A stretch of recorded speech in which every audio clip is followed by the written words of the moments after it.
Behind closed doors, the Freemasons were free to indulge in the secret rites and rituals handed down to them by their ancestors, and these became the basis of their levels of membership, called degrees.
Politicians funded by the Masons promoted the Masonic ideology.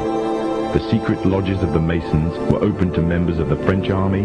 High-ranking officers and generals were indoctrinated to the Freemasons' way of thinking.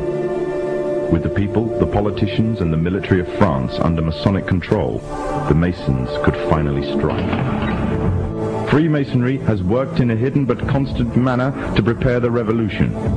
We are then in complete agreement that Freemasonry was the only author of the revolution, and the applause which I receive from the left, and to which I am little accustomed, proves, gentlemen, that you acknowledge with me that it was Masonry which made the French Revolution.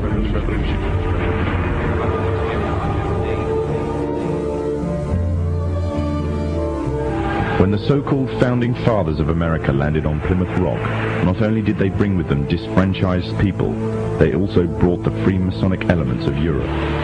The injustices which the fathers of America were escaping from in Europe was also to be found in the new land, in the form of a tyrannical British regime.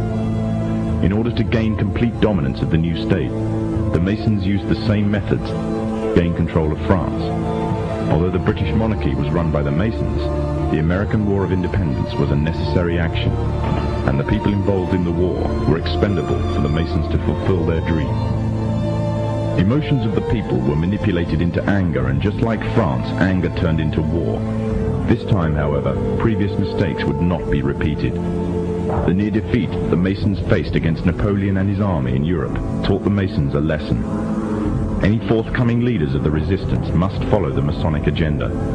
The best way to do this was to ensure the leader himself was a Mason, and the leader who took the war to the British was none other than George Washington. On the 4th of July 1776, the Declaration of Independence was made. On the 17th of October 1781, the British were finally defeated and surrendered the colonies to the Americans, and the world's first Masonic state was born, a nation that would represent Masonry in every way. A sign of the Masonic presence in America is plainly visible on the dollar bill, which carries a picture of George Washington, the first Freemasonic president in the world, and a picture of the Freemasonic symbol of the so-called all-seeing one eye.